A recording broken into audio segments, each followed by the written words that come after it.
महीने का 30 दिन का लगभग 15 लाख से लगभग 17 लाख के आसपास का सेविंग हो सकता है। और साल का अगर देखा जाए तो लगभग 1,80,00,000 के आसपास का इसमें आपको जो है सेविंग होगा। सरकार 2070 तक कार्बन फ्री करना चाहती है, कोयले को कांच के अंदर रखना चाहती है, तो सरकार इसके लिए बड़ा उत्साहित है। कोयले को कांच के अंदर रखना चाहती है। हाँ, मतलब चाहती है कि थर्मल पावर प्लांट खत्म हो जाए, सोलर से, बायोफ्यूल से, इन सब से बिजली बने, एटॉमिक से बिजली बने या फिर हमारी विंड से बिजली बने, सरकार का ही लक्ष्य है। दोस्तों जैसा कि आप सभी जानते हो कि इंडिया में हर साल लाखों टन पराली जलाए जाते हैं और इस पराली से होता क्या है भाई, एयर पॉल्यूशन। और पराली जलाने से न तो आपको उस पराली का कोई वैल्यू मिल पाता है, बट एक बिजनेस के बारे में आज जो हम बात करने वाले हैं, ये आपको वेस्ट टू वेल्थ क्रिएट करके देगा। आपके यहाँ जो पराली जल रहा है वो आपको अब जलाना नहीं है, उसी पराली से आपको कमाना है भाई। मतलब बायोमास पैलेट बनाने का बिजनेस अभी ट्रेंडिंग पर है और गवर्नमेंट भी काफ़ी सपोर्टिव है। और इसी बिजनेस के बारे में आज हम लोग इस पॉडकास्ट में बात करने वाले हैं और हमारे साथ अंशुल जी हैं जो भाई बायोमास जो पैलेट इंडस्ट्री है, इसमें एक्सपर्ट माने जाते हैं। आज ही नहीं, काफ़ी सालों से काम कर रहे हैं और एज ए इनकी प्रोवेज इंजीनियरिंग कंपनी जो है जहां पर ये सारी मशीन मैन्युफैक्चर करते हैं, साथ ही एज ए एक्सपर्ट यूट्यूब पर भी लाखों सब्सक्राइबर्स है जी। तो स्वागत है सर आपका हमारे पॉडकास्ट में। Thank you sir. जी, तो बात करते हैं सर बायोमास पैलेट के बारे में। सबसे पहले आप हमारे दर्शकों को बताएं कि बायोमास पैलेट होता क्या है। शुभम भाई देखो, आज हम बात करें, भारत में वर्षों से किसान संघर्ष करता है अपनी फसल की सही वैल्यू के लिए। अभी तक फसल के ऊपर जो लगने वाला फल था उसकी हम बात करते, आज हम बात कर रहे हैं जड़ की।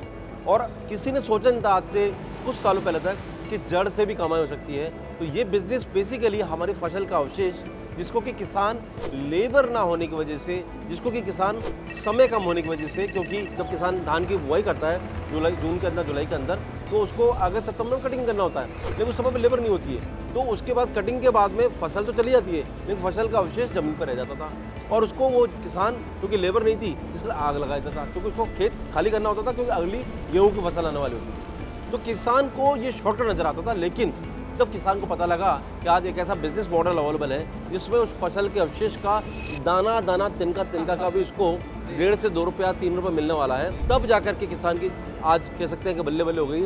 और आज हमारे भारत के अंदर एक ऐसा इकोसिस्टम बन पाया है, इस फसल के अवशेष से हम ना केवल पैलेट बना करके थर्मल प्लांट को दे रहे हैं, यानी कि भारत की बिजली बनने में जो सहयोग कर रहे हैं, बल्कि हमारे वो इंडस्ट्रीज जो कि शहरी क्षेत्र में है और जिनकी की फ्यूल के रूप में डीजल पे, फर्नेस ऑयल पे, एलपीजी, सीएनजी, जिनके की दाम हमेशा बढ़ते रहते हैं, उन पर निर्भरता है, उन सबको भी पैलेट दे पा रहे हैं। तो मेरे ख्याल से भारत की इकोनॉमी को अगर बूस्टअप करने वाला, ना जैसे हम बायो इथेनॉल को देखते हैं जो कि पेट्रोल के साथ मिक्स हो रहा है, हम गैस को देखते हैं जो कि कंप्रेस बायोगैस बना रही है, इसी तरह से ये जो पैलेट बन रहा है ये भारत की इकोनॉमी को ड्रिवन करने वाला सिस्टम है। और इसके साथ में जितने बिजनेस लग रहे हैं, मेरे ख्याल से आने वाले समय में और अभी वर्तमान में भी देख रहे हैं, सबसे ज्वलंत मुद्दा है। तो मतलब ये जो पॉडकास्ट है ये आपका भाई लाइफ चेंजिंग पॉडकास्ट होने वाला है। मतलब इस पॉडकास्ट में आपको देखने को मिलेगा कि ऐसा प्रोडक्ट जो आम का आम, गुठली का दाम भी देगा। तो उससे पहले हम लोग जानते हैं सर आपके बारे में कि आप अपना एक हमारे दर्शकों को अपने बारे में बताएं और कब से आप लोग इस इंडस्ट्री में काम कर रहे हैं। देखिए, मेरा नाम अंशुल जैन है, director Provek engineering and food processing limited. मेरी कंपनी प्रमुखतया पिछले 15 साल से काम कर रही है, लेकिन उससे पहले हम फूड प्रोसेसिंग में काम किया करते थे। लेकिन पिछले 5 साल में मैंने देखा कि भारत के अंदर फसल के साथ साथ फसल के अवशेष को लेकर के जो सरकार ने चिंता जताई, जब पंजाब हरियाणा के अंदर पराली जल रही है, उसके धुएं से दिल्ली में पॉल्यूशन हो रहा है, इतना पॉल्यूशन हो रहा है कि लोगों का दम घुट रहा है, तब जाकर के सरकार ने भी ये मैंडेशन लाया सुप्रीम कोर्ट के साथ में मिलकर के कि भैया पराली को जलाना बंद करो, पराली जलाओगे तो पेनल्टी लगेगी, पहली चीज़।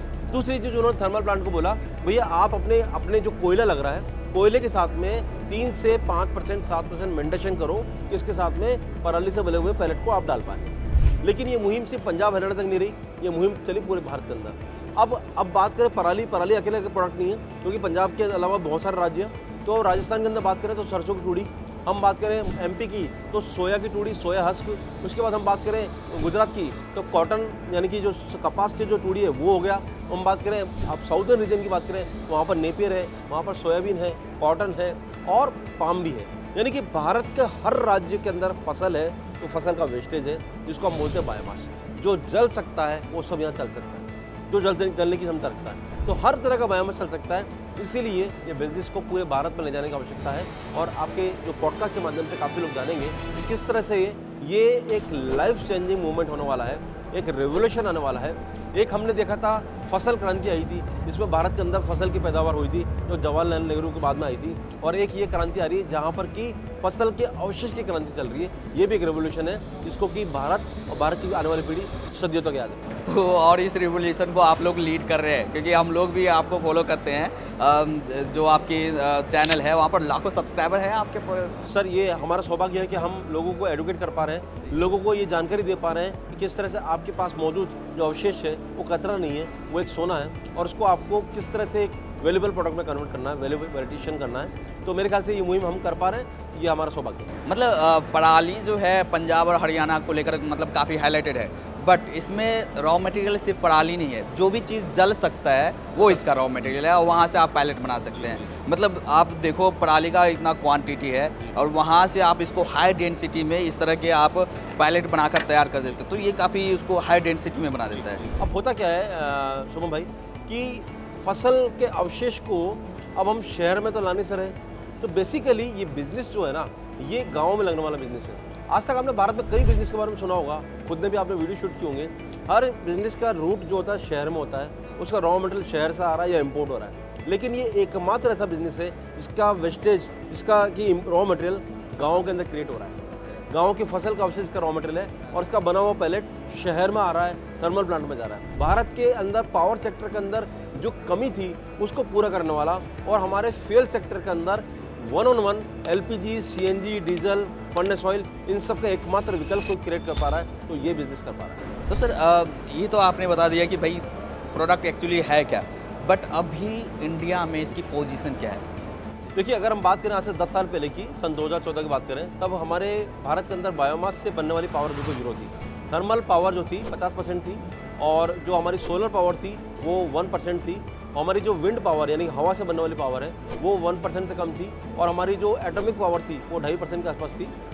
लेकिन पिछले 10 साल के बाद में, जो पिछले 5 साल में अगर देखा जाए, तो आज हमारी सोलर पावर 20% तक पहुंची।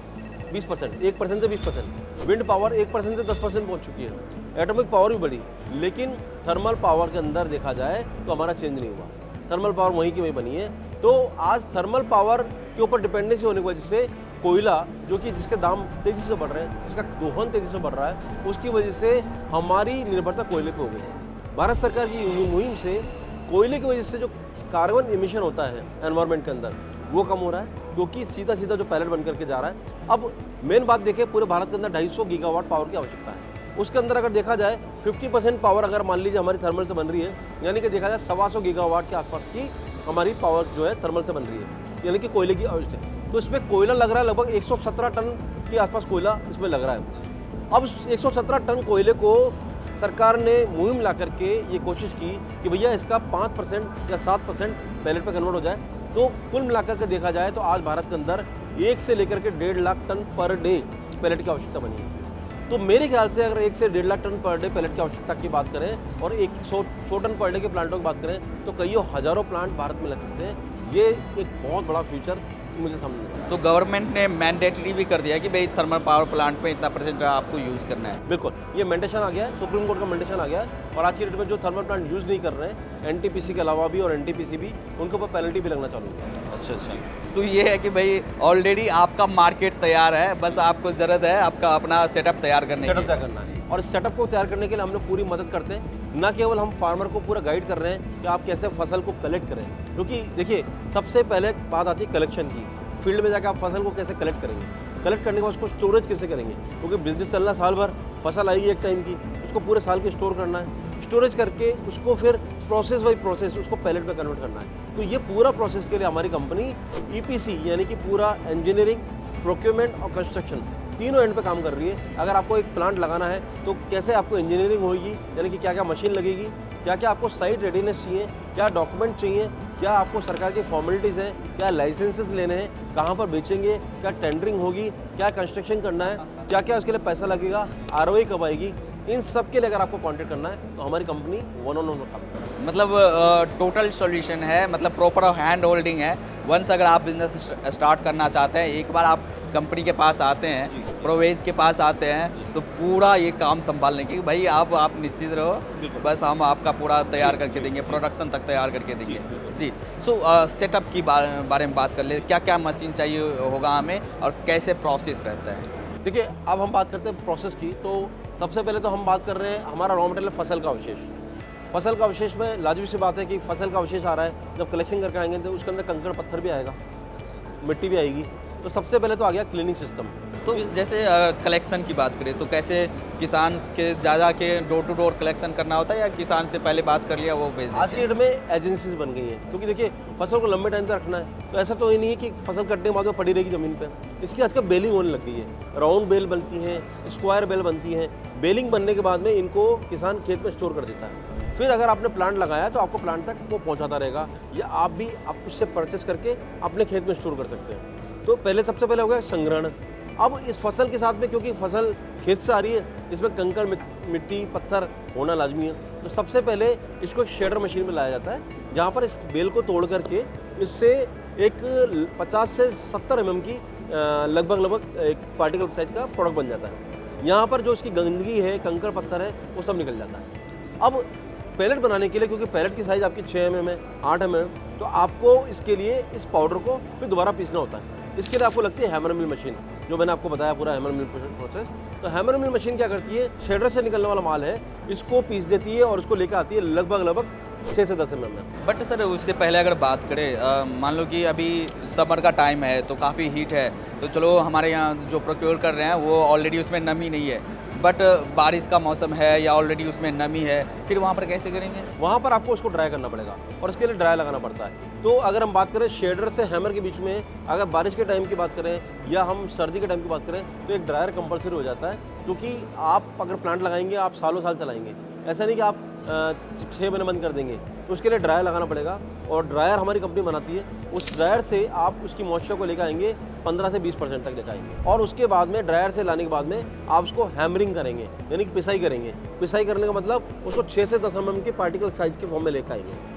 उसके बाद ये जो पार्टिकल बन गया, ये सूटेड है, इससे आप पैलेट बना सकते हैं। यहाँ से जो मटेरियल है आपका वो पैलेट मशीन में जाएगा, और पैलेट मशीन में जा करके यहाँ से वो बहुत बढ़िया उम्दा क्वालिटी के पैलेट बनेंगे। अब डिपेंड ये करता है कि आपका पैलेट तो बन गया, उसको आपने ठंडा भी कर लिया, लेकिन यूजेस डिपेंड करता है आप कहाँ पे बेच रहे हैं। जैसे हमारे पास अगर देखा जाए तो लगभग 3 से 4 तरह के यूज़ है। पहला सबसे बड़ा यूज़ जो हमको सामने दिखता है वो है 1.5 लाख टन पर डे की रिक्वायरमेंट वाला एनटीपीसी या पावर प्लांट सेक्टर, जहाँ पर आपको सिर्फ टेंडर लेना है। यहाँ पर जो पैलेट बनेगा वो आपका बनेगा एग्रीकल्चर वेस्ट से, जैसे पराली हो गया, सोया हस्क हो गया राजस्थान में, मस्टर्ड हस्क हो गया, कॉटन हो गया, इसके अलावा नेपियर हो गया, बम्बू हो गया। और हम बात करें तो वो सब जो खेती का कचरा है उससे बनेगा, वो बनेगा आपका एनटीपीसी के लिए, क्योंकि वहाँ पर आपको जीसीबी चाहिए 3 से 4 हज़ार की, यानी कि जो ग्रॉस कैलोरीफिक वैल्यू ऊष्मांक बोले वो चाहिए 3 से 4 हज़ार का, मॉइस्चर कंटेंट चाहिए 14-15% की, और जो जीसीबी उसे हीट कंटेंट बोलते हैं कि इतना ऊष्मांक बोल सकते हैं आप, जीसीबी यानी कि gross calorific value, heat content बोल सकते हैं। तो आपको वहाँ पर मॉइस्चर चाहिए लगभग 15% से नीचे की, और एच कंटेंट चाहिए 15 से 20% की। तो इस तरह से देखा जाए तो सरकार एनटीपीसी जो है वो इस तरह से प्रोडक्ट ले सकता है आपका। अब इसके अलावा दूसरा सेक्टर क्या है, वो है जिस तरह से मुहिम चालू हुई थी। मुहिम कहाँ से चालू हुई थी कि हमारा आज की डेट में आपने देखा ईरान इराक का जो अभी अमेरिका का वार हुआ, उसकी वजह से पेट्रोलियम बहुत महंगा हो गया, यानी कि पेट्रोलियम प्रोडक्ट जैसे कि हमारा एलपीजी, सीएनजी और हमारा गैसेस प्रोडक्ट सब महंगा हो गया, और हमारी इंडस्ट्री भी एक बहुत बड़ी इंडस्ट्री जो है वो सब इस पर डिपेंडेंट है। तो अगर आपको ऐसी जगह पर पैलेट देना है तो आपको लकड़ी से, बैम्बू से, नेपियर से बने हुए पैलेट देने पड़ेंगे, या मूंगफली के छिलके से बने हुए पैलेट देने पड़ेंगे, क्योंकि इनके अंदर जीसीबी होती है 4 से 4.5 हज़ार तक, इसके अंदर एच कंटेंट आती है 3 से 4% और मॉइस्चर कंटेंट आती है 6 से 8%। तो ये पैलेट जल सकता है इस जगह पर। तो आपको यूजेस के हिसाब से प्लांट लगाना पड़ेगा। प्लांट आपका वर्सेटाइल होना चाहिए। अगर आप प्लांट लगा रहे हैं तो ऐसा प्लांट जिसके अंदर सारे प्रोडक्ट बन जाए, वो प्लांट लगाना। तो जैसे जो हीट कंटेंट देखिए, जो बायोमास पैलेट है और जैसे कोयला है उसके कंपेयर में कितना रहता है ये? कोयले की बात करें, कोयले का ऊष्मांक 3000 के आसपास आता है, 3200 के आसपास आता है। और पैलेट जो होता है हर रॉ मटेरियल का अलग अलग है। जैसे पराली का बना हुआ पैलेट का 3200 से 3400 है। इसके बाद हम बात करें सरसों का बात करें तो सरसों का लगभग 3600 से 3800 आ रहा है। सोया का बात करें 3600 3800 आ रहा है। गन्ना पत्ती का बात करें तो 3400 आ रहा है। उसके बाद हम बात करें बगास का, यानी कि जो अपना शुगर मिल का वेस्टेज है, उसका लगभग 4000 के आसपास आ रहा है। बैम्बू का देखें तो 4000 के आसपास आ रहा है। तो हर प्रोडक्ट का ऊष्मांक अपना अपना अलग होगा। अलग अलग होता है, मतलब उस डेंसिटी पे भी डिपेंड करता है। अब जितना लाइट वेट है उसका थोड़ा सा जीसीबी कम होगा।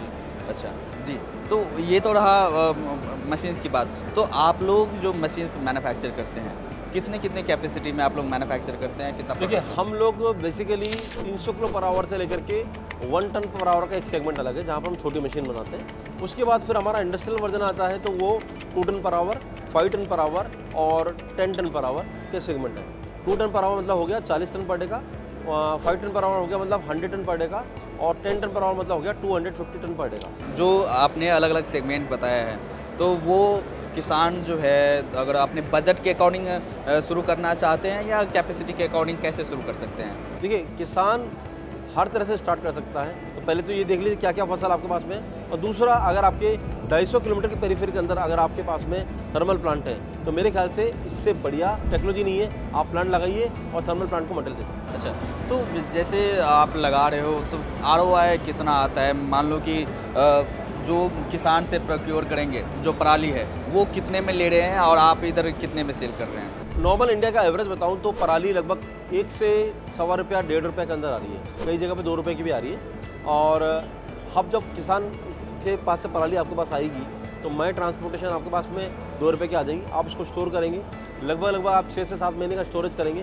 क्योंकि पराली का सीज़न होता है, तो इसमें मॉइस्चर लॉस भी होता है, इसमें प्रोडक्ट की घटाई होती है। तो लगभग 100 किलो प्रोडक्ट से 92 से लेकर 95 किलो तक का प्रोडक्ट बनता है। 100 किलो से 92 से 95 आपका प्रोडक्ट बनता है। तो ये लॉसेस में होता है। तो अगर हम बात करें इतना लॉसेस की, तो हमारे पराली 2 की जगह 2.5 रुपये का पड़ गया। उसके बाद उसको प्रोडक्शन करने में 3 से 3.5 रुपये का खर्चा आता है। इसके अंदर 1 से सवा रुपये की बिजली लगती है उसमें पर किलो के हिसाब से। 50 किलो का 50 पैसे प्रति किलो का इसमें मैन पावर लगता है, आदमी लगता है। 60 पैसे पर किलो का इसमें स्पेयर का, यानी कि जो कंज्यूमर उसका खर्चा आता है। 30 पैसा पर किलो का आपका लोन का जो इंटरेस्ट है वो लगता है।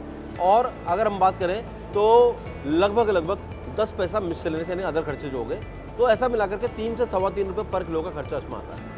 तो अगर 2 रुपये का 2.25 रुपये प्रोडक्ट हो गया, 3 सवा 3 रुपये का खर्चा ये हो गया, यानी कि आपको 5.5 से लेकर 5.25 रुपये तक का आपका प्रोडक्ट बनेगा। अब मेन बात क्या है कि जो प्रोडक्ट है उसकी सेलिंग प्राइस फिक्स है। सरकार जो दे रही है पैसा, वो जीसीबी के हिसाब से दे रही है। सरकार कहती है हम 1000 जीसीबी का आपको 2 रुपये 32 पैसा देंगे नॉर्थ इंडिया के अंदर, और महाराष्ट्र और छत्तीसगढ़ की बात करें तो 2 रुपये 24 पैसा, 2 रुपये 28 पैसा दे रही है। यानी कि अगर आपकी जीसीबी 3000 है तो आपको 7 रुपये 40 पैसा मिलेगा। तो 6 रुपये का बन गया और 7 रुपये 40 पैसे का, यानी कि आपको 1 से 1.5 रुपये का फ़र्क नज़र आएगा, जो आपका मार्जिन हो सकता है पर केजी का। अब इसमें एक चीज़ और है कि जितना आप थर्मल प्लांट से नज़दीक रहेंगे, आपका ट्रांसपोर्टेशन कम से कम रहेगा, क्योंकि बिडिंग होती है, टेंडर निकलता है, तो लोग जीरो ट्रांसपोर्टेशन भी भर देते हैं, क्योंकि उन्होंने देखा प्लांट तो मेरे पास में है, मुझे टेंडर चाहिए। तो अगर अब आप मान लो थोड़ा दूर भी है और 20-30 पैसा का ट्रांसपोर्टेशन लग भी गया, तो भी मिला करके 70-75 पैसा पर किलो का आपको प्रॉफिट होना लाजमी है। और अगर आपका 100 टन का प्लांट है, 70-75 पैसा पर किलो बच रहा है, तो 70,000 से लेकर के 75,000 रुपये पर डे की मैक्सिमम सेविंग इसके अंदर हो ही सकती है। और अगर हम बात कर लें 75,000 की या 50,000 को भी बेंचमार्क मान लें, हम 50,000 की सेविंग मान लें, तो उससे महीने का 30 दिन का लगभग 15 लाख से लगभग 17 लाख के आसपास का सेविंग हो सकता है। और साल का अगर देखा जाए तो लगभग 1 करोड़ 80 लाख के आसपास का इसमें आपको जो है सेविंग होगा।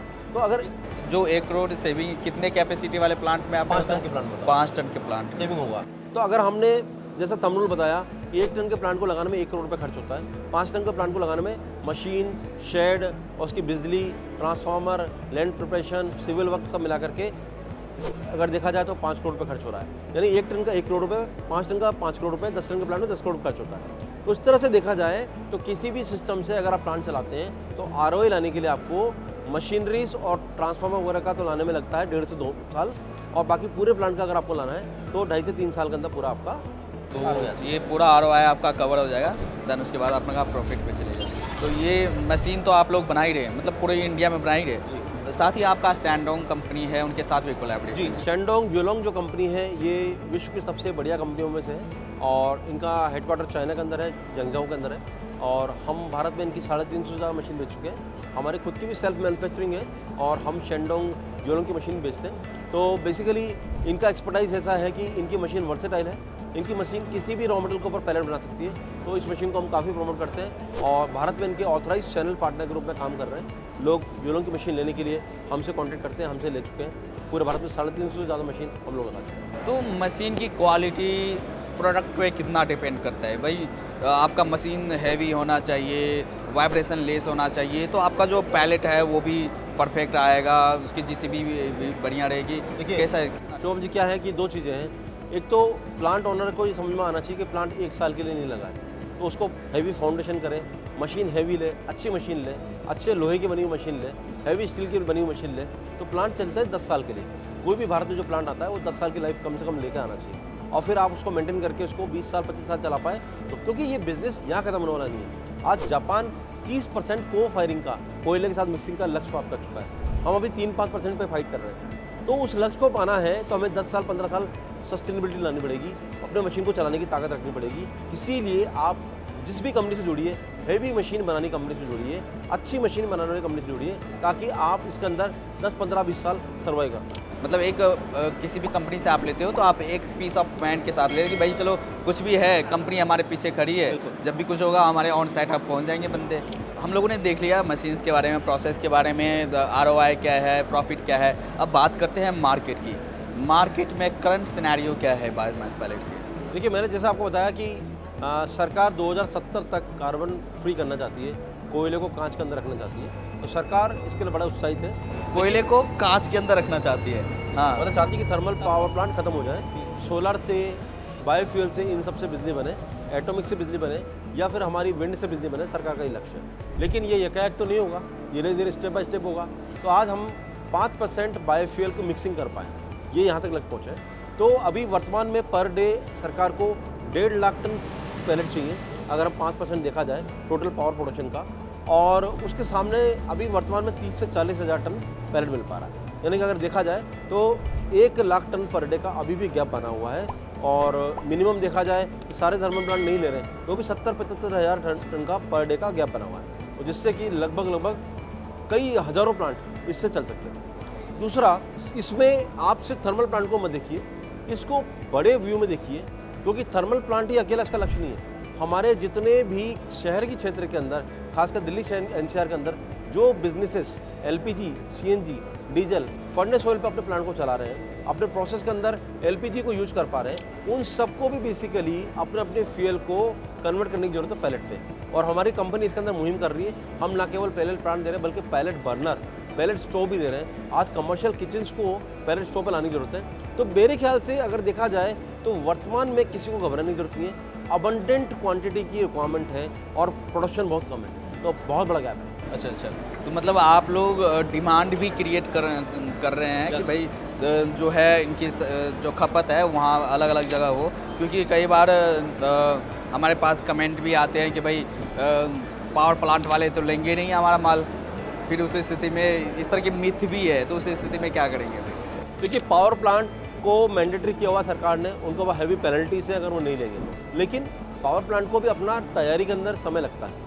आप समझिए, पैलेट है ऐसा है मटेरियल कि जिसको अगर पानी में रख देंगे गीला हो जाएगा, कोयले को फिर भी कुछ नहीं होगा लेकिन गीला हो जाएगा। तो उनको जहाँ पर अनलोडिंग करना होता है वहाँ शेडिंग करना होता है, को फायरिंग के लिए उनको एक लाइन डेवलप करनी पड़ती है। तो पावर प्लांट अपनी खुद की तैयारी करता है। जो लोग अभी जल्दी में आकर के इस मिथ को उड़ा रहे हैं कि पावर प्लांट मटेरियल नहीं ले रहे हैं या पावर प्लांट के अंदर अभी मटेरियल लेना बंद कर दिया, टेंडर नहीं आ रहे हैं, ये सब गलत है। क्योंकि समय आपका हमेशा ऐसा लौट का आता है जब किसी प्रोडक्ट की डिमांड बहुत ऊंची होती है, कभी नीची होती है। लेकिन उन सबको भी तैयारी करने का मौका दीजिए। सरकार बड़ी सेंसिटिव है। सरकार न केवल CBG, एथेनॉल बल्कि पैलेट, इन सब के लिए बराबर गंभीरता से विचार कर रही है। और मैंने जितना देखा है 3 साल के अंदर ये सिस्टम बिल्कुल ऊंचाई पर बढ़ रहा है और आगे बढ़ता रहेगा। किसी के मिथ में मत आइए, अफवाह मत आइए। अगर आपको प्लांट लगाना है तो अपना स्वयं विवेक लगाइए, अपना खुद का सर्वे कीजिए, खुद अपने पावर प्लांट को अप्रोच कीजिए, खुद अपने किसानों से मिलकर बात कीजिए, खुद अपने रॉ मटेरियल सर्वे कीजिए। क्योंकि कई लोग बोलते हैं कि भाई इसमें चलो मशीन तो हमने लगा लिया, बट रॉ मटेरियल जो है प्रोक्योर करने में भाई उस किसान के पास जाओ, वहाँ पर जाओ, उसमें भी तो काफ़ी इशू आएंगे। देखिए, इसमें इश्यू नहीं है, सप्लाई चेन सब जगह बन रही है, लेकिन नई नई जगह पर थोड़ा मेहनत करना पड़ता है। बाकी जैसे पंजाब के अंदर आज की डेट में बहुत बड़ी मात्रा में पराली अवेलेबल है बेल के फॉर्म में, ऐसे छत्तीसगढ़ में होने लग गया। तो हर नई जगह पर थोड़ा सा मेहनत करना पड़ेगा, लेकिन एक बार मेहनत करने के बाद में जो आप सुनहरे दिन देखेंगे वो भी आपने ही देखना है। इसीलिए दोस्तों, अगर आप प्लांट लगाना चाहते हैं तो पहले आप सबसे पहले अपने एरिया में सर्वे कीजिए, थर्मल प्लांट के लोगों से मिलिए, उनसे जाके बात कीजिए आपकी क्या रिक्वायरमेंट रहेगी। अपने आसपास के किसानों से पता कीजिए कितना प्रोडक्शन हो रहा है, कितना सरप्लस बायोमास है, कितना ऐसा बायोमास है जो कि फिक रहा है, जल रहा है, सड़ रहा है, गल रहा है, और उस कप को कन्वर्ट करने के लिए एक चेन बनाइए। हमसे आके मिलिए, मशीनरी का चयन कीजिए, क्या लैंड लेना पड़ेगा आपको, क्या उसके लिए डॉक्यूमेंटेशन लगेंगे, क्या लाइसेंसिंग लगेगी, प्रोडक्शन करने के बाद कहाँ बेचेंगे, किस तरह से ट्रांसपोर्टेशन होगा, कितना दूरी पर लगाने पे थर्मल प्लांट से प्लांट वायबल होगा, कब आरओआई आएगी, ऐसे सब विषयों की चिंता छोड़ दीजिए, हमसे आके मिलिए, हम आपको पूरा गाइड करेंगे। अच्छा, मतलब पूरा काउंसलिंग आप करते हैं भाई, मतलब जो भी चीज़ें आपको ज़रूरत है आप एक और वंस कंपनी के पास आते हैं, आप पूरा सॉल्यूशन देते हैं कि Yes, भाई sir, हाँ yes, sir, yes. जी प्रॉपर हैंड होल्डिंग रहेगी। तो जो फ्यूचर मैन्युफैक्चरर हैं या जो फैक्ट्री लगाना चाहते हैं, उनको अब क्या क्या तैयारी करना चाहिए, कैसे आप तक रीच करना चाहिए? देखिए, तैयारी के लिए मैंने जैसे बताया कि आपको स्कूल जाना है तो आपका स्कूल का बैग में सारी किताबें होना चाहिए, सारे सेक्शन की। इसी तरह से आपको अगर ये प्लांट लगाना है, सबसे पहले अपने एरिया के अंदर मौजूद जो किसान है या किसान संगठन है, जो एफपीओ है, फार्मर प्रोड्यूसर ऑर्गेनाइजेशन है, इन सबसे कांटेक्ट कीजिए, अपने रॉ मटेरियल की स्टडी कीजिए, आपके हर सीजन में मिलने वाले रॉ मटेरियल की क्वांटिटी कितनी रहेगी ये देखिए, आपके 250 किलोमीटर की पेरीफेरी के अंदर कितने थर्मल प्लांट हैं ये देखिए, किन थर्मल प्लांटों ने माल लेना चालू कर दिया है, उनके यहाँ क्या प्रिपरेशन चल रही है, टेंडर की प्रक्रिया क्या है। तो साथ साथ अगर आप शहरी क्षेत्र के आसपास हैं तो शहरी क्षेत्र में जिन लोगों के यहाँ पर पैलेट बनना चल रहे हैं वो कितने तैयार हैं, और नहीं है उनको आप नॉलेज दीजिए कि आप इस सिस्टम पर आइए। आप पहले एक इकोसिस्टम पे काम कीजिए, बाद में प्लांट लगाइए। और अगर प्लांट लगाना है तो उसके लिए पहले अपनी लैंड तैयार कीजिए, लैंड यूज़ करना पड़ेगा आपको, एग्रीकल्चर लैंड से इंडस्ट्रियल लैंड में कन्वर्ट करना पड़ेगा, पॉल्यूशन सर्टिफिकेट लेना पड़ेगा, जीएसटी सर्टिफिकेट लेना पड़ेगा, फॉर्म रजिस्ट्रेशन करना पड़ेगा, लोन के लिए अप्लाई करना पड़ेगा। ऐसे सारे प्रोसेस में हम आपकी मदद करेंगे, लेकिन सबसे पहले ईमानदारी से मेहनत कीजिए रॉ मटेरियल और फिनिश प्रोडक्ट के ऊपर। अगर आप वो कर लेंगे किसी के बहकावे में आए बिना, तो मेरे ख्याल से एक successful economic biomass pellet plant आप चला पाएंगे। चलिए, थैंक यू सर, काफ़ी अच्छा लगा sir, as a industry expert आपने पूरे बायोमास पैलेट का जो बिज़नेस है उसको हमारे दर्शकों को समझाया। तो जो हमारे दर्शक हैं उनको पूरी जानकारी मिल गई होगी। साथ ही हमने आपके साथ आपका स्टॉल है वो भी विजिट किया है, वो मशीन के बारे में देखा है, आप वो भी वीडियो देख सकते हैं। तो दोनों वीडियो मिलाकर आपको पूरी इंडस्ट्री का टोटल जानकारी हो जाएगा। और अगर आप प्लान कर रहे हैं तो वो नीचे दिए गए नंबर है या डिस्क्रिप्शन में आपको नंबर मिल जाएगा, वहाँ पर आप सर से कॉन्टैक्ट कर सकते हैं एंड अपना जो बिज़नेस है वो स्टार्ट कर सकते हैं, इन्वायरमेंट को सस्टेनेबल बना सकते हैं और अपने आने वाले फ्यूचर को एक साफ़ सुथरा एक इन्वायरमेंट दे सकते हैं, और साथ ही आम का आम गुठली का दाम पैसे भी कमा सकते हैं। चलिए, इस पॉडकास्ट को यहीं पर अंत करते हैं। कैसा लगा ये वीडियो आप हमें कमेंट में ज़रूर बताएं, और कौन सा पार्ट आपको अच्छा लगा वो आप हमें कमेंट में ज़रूर बताएं। मिलते हैं अगले वीडियोज़ में, तब तक के लिए जय हिंद।